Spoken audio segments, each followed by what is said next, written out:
Subgame perfect Nash equilibrium. In my last video, I looked at the concept of a Nash equilibrium. A Nash equilibrium is a set of strategies such that no player has an incentive to change his strategy given every other player's strategy. Now we're going to look at a game where Nash equilibrium doesn't tell us the whole story. Let's say you are walking home and you meet a robber.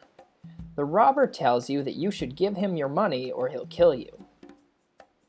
Your choices are to hand over your money or not, and his choices are to carry out his threat or not. If you hand over the money, you get a payoff of -10, and he gets a payoff of 10 since he gets your money. If you don't hand over your money and he makes good on his threat, you die and your payoff is -1 million, and he gets a life sentence, so his payoff is -10,000. If you don't hand over your money and he doesn't kill you, both payoffs are 0. We can find the Nash equilibrium in this game the same way we did before. If he won't kill you, you don't give him the money. If he will kill you, you do give him the money. If you give him the money, he is indifferent between carrying out his threat and not carrying it out, since either way he doesn't have to actually kill you. If you don't give him the money, he would rather not kill you and avoid that life sentence. There are 2 Nash equilibria in this game, but one of them doesn't make all that much sense.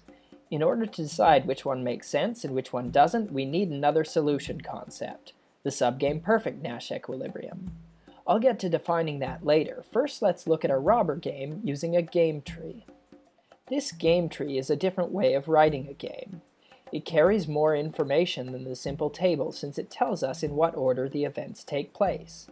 Each decision is made at a node, like this one and this one, and the game proceeds along a branch for each decision. The payoffs are written at the end of the tree's branches. First, you decide to give the robber your money or not.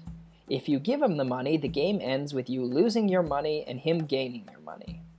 If you decide not to give him your money, then the robber decides whether to kill you or not. After he chooses, the game ends. This game contains 2 subgames. The first is the entire game, and the second is the robber's choice of whether to kill you. A subgame is a set of choices within a game that are also a self-contained game themselves. A subgame always starts from a single node, in this case the robber's choice node. A subgame perfect Nash equilibrium is an equilibrium in which every subgame is also in Nash equilibrium. We already solved for the Nash equilibrium in the entire game, now we need to look for a Nash equilibrium in the other subgame. In this subgame, you have already refused to hand over your money, so the robber has a choice between killing you and going to jail, or not killing you. He's not going to kill you, because a payoff of 0 is still better than a life sentence. So there are 2 Nash equilibria in this game, but only one is a subgame perfect Nash equilibrium. The one where you don't hand over your money and you don't get killed. So, the next time you get mugged by a game theorist, you know what to do.